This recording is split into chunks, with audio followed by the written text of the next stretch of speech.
Hello everyone, I Nisarga P, Assistant Professor, Department of Civil Engineering, welcome you all to the lecture sessions on traffic engineering.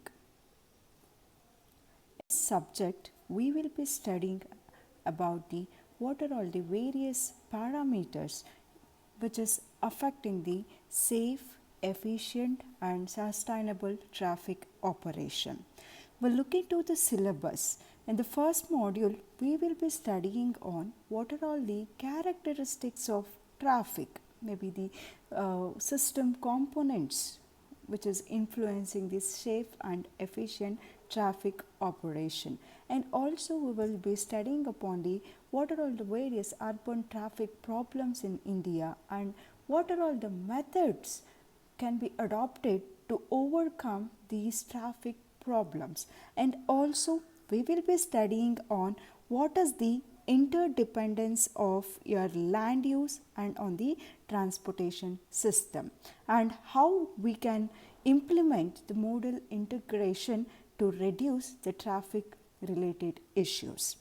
And in the second module, so before whenever you plan for any traffic facilities to operation of any traffic facilities, we need to have a details on existing traffic condition. Okay, so the collection of the data, what are the various data that is needed to design any traffic related facilities will be done using the various traffic surveys. So what are all those traffic surveys that is required to collect the essential data will be studied in the second module. Once the data have been collected, so we will be going to design some of the facilities like the intersection. So within the intersection we have various type of intersection, that is the channelization, rotary intersection, how to design the signal, how we can coordinate the signal. So what is an grade separations, what are all the requirement of the grade separators or various types of intersections will be studied in the third module. Along with that, we will be studying in details about the visual aids, means what are all the visual aids which is used to control your traffic. So that can be your road markings or the traffic signs or the VMS. Okay, so in the fourth module we will be discussing about the traffic safety and environment. So as I've repeated many times, so whatever the facilities we construct, that should have a safety in its operation. So I mean to say the minimum number of accidents. Okay, so now in the fourth module we will be discussing about what are the road accidents, what is the present scenario in India with respect to the road accidents, what are the effects and how you can prevent the accident, and also we will be discussing upon the how to analyze an accident conditions, because what is the type of the accident and what is the parameters which is causing an accident. So that has very much influence on what is the preventive measure which you are going to take. Okay, so also we will be discussing about the traffic analysis and we will be finding out what is the cause for the accidents. Along with that, the traffic safety, we will be looking into the environmental aspects. Obviously the traffic has an impact on our environment. What are all, maybe the noise pollution, the sound pollution or the visual intrusion. So we will be studying in what is the cause for those environmental related issues and how we can overcome it. That will be studied in the fourth module. Finally, in the fifth module, so we will be discussing about the traffic management measures. So when we will use the traffic management measures, what are the various measures that we can use to control our traffic. So that will be studied in the fifth module.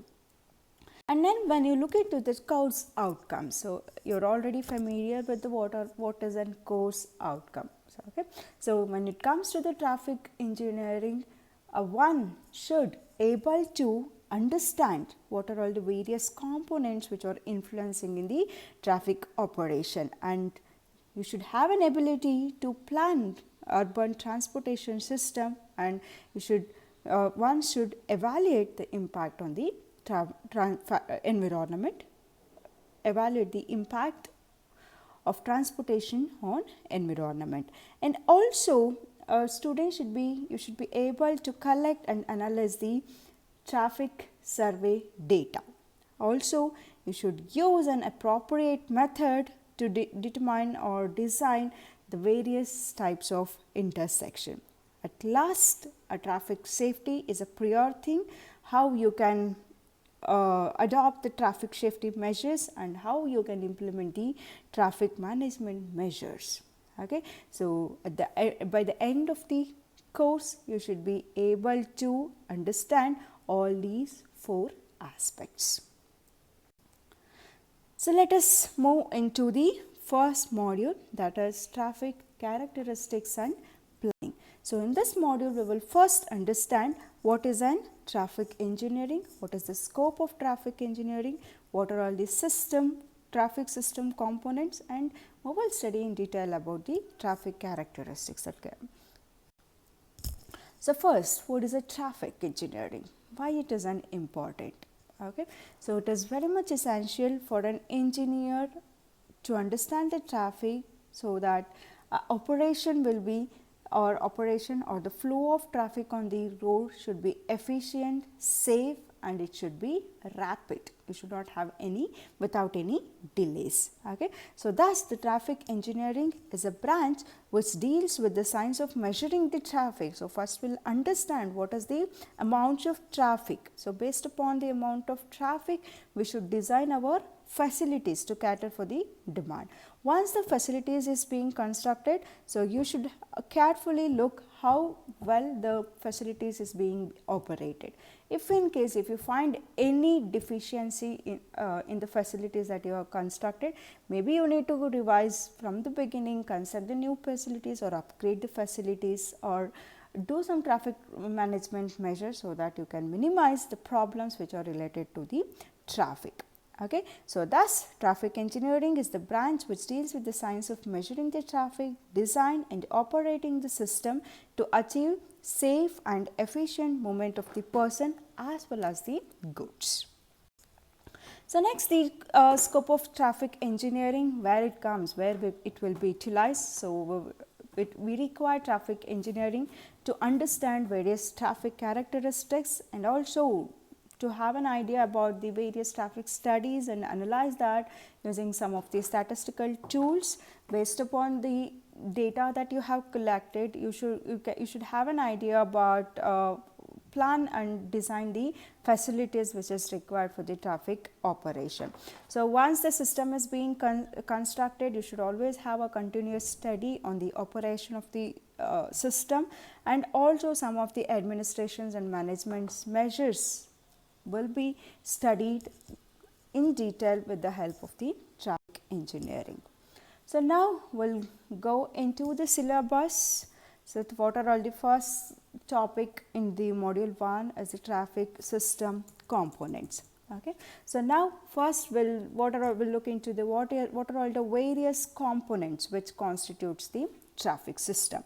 The first components, we have the 3 basic components. So okay, the first one is the road users, okay, second one is the vehicles, and the third one is the roadways. So within the road users, so road user can be a drivers, pedestrians, bicyclists, or it can be any passengers. The second what I mentioned is the vehicle. So what are the various types, the vehicles or vehicles with various axle load at various type, what are all those things that will be covered here. And third one, as I told you, it's a roadways. So within the roadways, what are the facilities we have constructed for the traffic operation, which include the streets and the highways, traffic control devices, and at last what is the general environment in which you are operating your traffic. Okay, these aspects will constitute the traffic system. So we will be studying in detail about each and every component. So the first components what we have is the road user characteristics. So road user characteristics can be divided into the 4 parts. The first one is the physical characteristics, mental characteristics, psychological characteristics, and environmental characteristics. Okay, the physical characteristics can be a permanent or the temporary. So some of the example for the permanent characteristics just includes the vision, hearing ability, and also the reaction time. And the temporary characteristics include the fatigue, consumption of alcohol, illness, or drugs, if any. So those comes under the physical characteristics. When it comes to the mental characteristics, so here what is the knowledge of a driver towards the traffic operation? What is the skill with which he is driving, and what is his driving experience and his intelligence and the literacy towards the various traffic signs or traffic control devices. And psychological characteristics can be attractiveness, fear, anger, superstitions that you will come across while driving. And at last, the general environment, so that include this traffic stream. What is the congestion in the traffic, facilities that you are provided for the traffic operation, what is the atmosphere, mainly whether it is rainy or windy, atmospheric factor, and also locality. So locality in the sense whether your driving example is whether you are driving in a urban region or in the rural region, in the forest. So that's all comes under the environmental factors. We'll be studying in details each and every parameter. So first parameters for two important things are the psychological and the physical characteristics. And if you ask me why it is required, so what is the speed at which you are operating your vehicle, and also what is the distance, the safe distance which is required for you to stop your vehicles will depends upon the psychological characteristics, and also the visual factors and the total reaction time what was required, that depends upon the psychological characteristics. So when it comes to the physical characteristics is a measurable characteristics, and usually we can quantify it, whereas the psychological characteristics is very much difficult to measure it, and you cannot even quantify the psychological characteristics. That depends upon the person to person and the type of the problem that has been involved. So now first we'll take up the physical characteristics. So within the physical characteristics, the first characteristic we have is the vision. So vision is the one of the important parameter, the factors which that affect almost all aspect of highway design and safety. Okay, so whenever you see an object, okay, so the light rays from that object that is get refracted through your eyes lens, and that is brought to the focus on your retina. So whatever the image that is formed on the retina is transmitted finally to the brain and the optic nerves, so which will finally, your brain will finally pursue an object. Okay, once the brain pursues an object, then you will decide what is the next operations that you have to do, whether you need to stop your vehicle, or you need to change your speed, or you need to stop your vehicle. All those things will depend upon your what is the analysis that is done in your brain. So that's why to judge any situation, you should always have a proper vision. The secondly, we have one more parameter, that is the color vision. So ability to differentiate the color, that we call it as the color vision. So that is very important when you design the traffic lights or the color scheme in the traffic signs. So anyways, the color brightness is not a serious concern, because the drivers will have an other ability or other means of recognizing the traffic signs and signals. And also the another important parameters is the ability of the drivers to adapt to the glare. Okay, so glare comes into picture whenever you pass an underpass, or when you go across your channels. Okay, so for you can I think you people might have noticed it. Whenever you enter a tunnel or a underpass, what will happen? Suddenly your vision will be obstructed. So you require little time to adjust to the different lighting conditions. Okay, so that you call it as the ability to adapt to the glare. Okay, so that ability that depends upon the age of the driver, whether you are wearing a sunglasses or eyeglasses, so that will determine how quickly you can adapt to the glare. So usually that glare recovery times that will varies from 3 to 5 seconds, that depends upon the various factors influencing on it.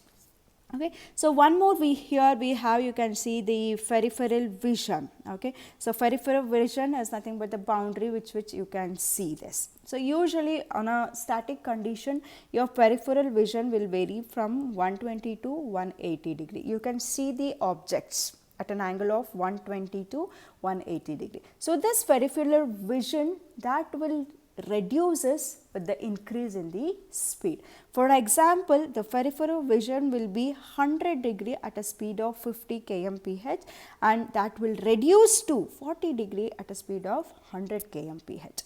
Okay, so whenever you drive faster, the ability to see the object adjacent to you will start decreasing. Okay, so that you call it as the peripheral vision. Okay, so and also your vision will be very clear, so that we call it as a fair wheel in between the angle of 10 degree to 12 degree. So we call it as acute vision in between 3 degree to 10 degree. But what is required for the traffic operation is the peripheral vision. You should able to see all what is adjacent to you. The next parameter is the hearing. So what is an hearing? Hearing is nothing but the ability to hear. Okay, so anyways, it is very much important. So for example, the elderly person with the falling eyesight, he can perceive the things better through the hearing than seeing it. And also for the pedestrians, it is very much important. The sound of the horn or sound of any nearing vehicle can alert the pedestrians, and also those who are driving, so the horn of the vehicles can make him alert to the various situation. So anyways, the defective hearing is not a serious handicap. Those one with the falling hearing can also drive, but with some precautions that they need to be taken. Recall. So next is what we have, the psychological characteristics. So now first we'll define what is a psychological characteristics. A road user, so as soon as you see any object, how you react to that particular situation, that will depends upon your psychological characteristics. Okay, that varies from person to person, and also it depends upon the age, gender. So various factors will influence this psychological characteristics. So the road users will be subjected to the what is the problems that is involved, that we call it as the stimuli, and how you will react to that, we call that as the response. Okay, so that psychological characteristics, as I already told you, it is very difficult to measure and quantify. But for the understanding purpose, it can be well understood with the theory called PIEV theory. Okay, so in this, the P stands for the perception time, I stand for intellection time, E for emotion type, and V for the volition time. Okay, so that can be pictorially represented in the as shown in the figure. Just a minute. Okay. So you can see this pictures, the pictorial representation of the PIEV theory. To explain that, let me just take an example. So you're driving your car, you just see a obstruction in front of you. So now how do you analyze that situation? Seeing that obstruction is nothing but your stimulus. Okay, through the light reflects on the object, you will see it. Okay, the light will reflect back on your retina, that will come to back on your eye, and it will be focused on your retina. So that we call it as the stimulus. Okay, once you see the object, so through the spinal cord and the optic nerve, so that will be transmitted through your brain. So within the brain, you will analyze the situation. So you have seen the obstruction, what need to be done so that you will not go and hit that particular obstruction. Okay, so that analysis will be done in your brain, and also when the analysis is done, there comes your emotional factors. that can be a fear to that particular object, or you may feel angry for the obstruction what come across, or you may sometimes feel the superstitious things about the obstructions that have come across. Okay, so their analysis will be done keeping in mind all your emotional factors, and then finally the actions will be taken. So the actions will be taken through your reflex acts. Maybe you will apply the brake, your brain will send a message that you need to apply a brake. It will send a message to your leg, apply the brake. Okay, or it may send a message to your hands, apply the brake, need to be applied, or change your speed, change your direction. Okay, so brain will give you the direction what need to be done. So that you call it as the response. Okay, so usually that time varies from 3 to 4 seconds depending upon the what is the type of the problem that is involved. Okay, so usually for the complex problem you require 3 to 4 seconds, but if the problem is very simple, it may just take few fraction of second, like 0.5 seconds to respond to that particular situation. By the PIVE theory, P stands for the perception time, I intellection time, E emotion time, and the V volition time. So usually PIVE time varies between 0.5 seconds for the simple situation, and as well as for 3 to 4 seconds for the complex. So now we'll define what is a perception time. So hence the perception time is the time required for you to sense sensation received by your eyes or ears, that is to be transmitted to the brain through the nervous system. Next, intellection time, what is the time required for you to understand the situation. Emotional time, the time lapsed during the emotional sensation or disturbance such as the fear, anger, etc. with reference to the situation. Okay, if you want me to explain this, so for example, you will see a cat.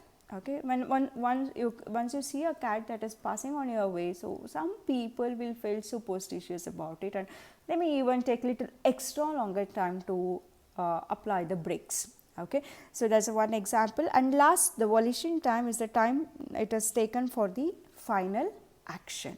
That can be a application, apply the brake, change the direction, reduce the speed. So whatever it may be the action. So what is the direction that is sent by your brain to the reflex action? Okay, so that you call it as the volition time. So PIBE theory, psychological characteristics can be well explained situations.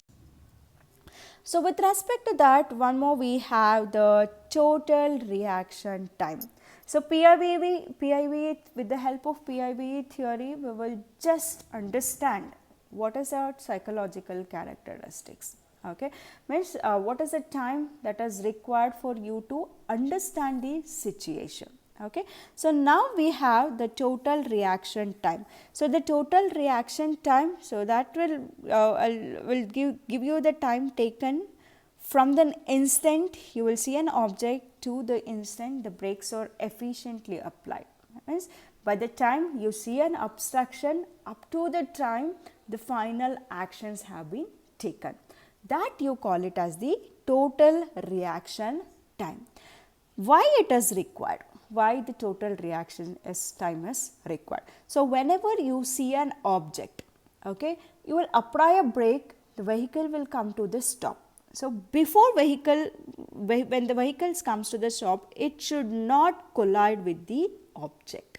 Okay, so what is the distance that is required for you to stop the vehicle? That depends upon the total reaction time. Okay, so what is the total reaction time? That is a time taken for a driver from the instant he see an obstruction to the time the brakes have been efficiently taken or the final action has been taken without colliding with the obstruction. Okay, so that we call it as the total reaction time, which is required to decide what is the distance that is required for you to stop the vehicle. So the total reaction time is divided into two parts. The first part is the perception time, the second one is the brake reaction time. So perception time is nothing but the what is the time required for you to pursue an object. That is nothing but your PIEV time. Okay, so total reaction time is being divided into the two parts. The first is the perception time, nothing but what is the time required for you to understand the situation. Second one is the break reaction time. Okay, at the end of the perception time, your brain says the brake need to be applied. Okay, so from the instant you will start applying the brake to the instant the vehicles will come to the stop, that you call it as the brake reaction time. So let us see one example, so how you can understand better here. So in the picture you can see a tree which is an obstruction. You're driving a car, you will see a tree, you need to stop your car before it comes and collide with the tree. Okay, as soon as you see the tree, so that is a visible, from this point a tree is visible, the driver sees it. Okay, he'll identify there is an hazard, decides on the actions. Okay, so this is called as a decision distance. Okay, that is nothing but your perception time, the time at which he pursues a situation and he decides on the action. Okay, so now from here, so from here it's the end of volition time. So your brain has sent a signal that you need to apply a brake. So from this particular point you will start applying a brake. Okay, so initiate your actions, complete the maneuvers, and finally the vehicles will come to the stop. So that distance you call it as the action distance time. So nothing but this is your brake reaction time. Okay, so the total reaction times depends upon what is your perception time. Higher the perception time, higher will be the total reaction time. I hope it is understood. So we will defining this. Perception time is the time required for the driver to realize that brake must be applied. Okay, it is the instant from which the object comes to the line of sight of the driver to the instant he realized the vehicles need to be stopped. Okay, end of the violation time. So next in the brake reaction time, okay, he'll pursue a driver, he'll start applying the brake and finally the vehicles will come to the stop. The total brake reaction time depends upon what is the skill of the driver, what is the brake efficiency of the vehicle, and also what is the type of the problems involved, and the environmental condition, whether the pavement condition is dry, wet, slippery. So all these things will decides what is the time required for the application of brake. So with this I will conclude the first session. Thank you everyone. In the next session we will be discussing upon what is the vehicular characteristics. Thank you.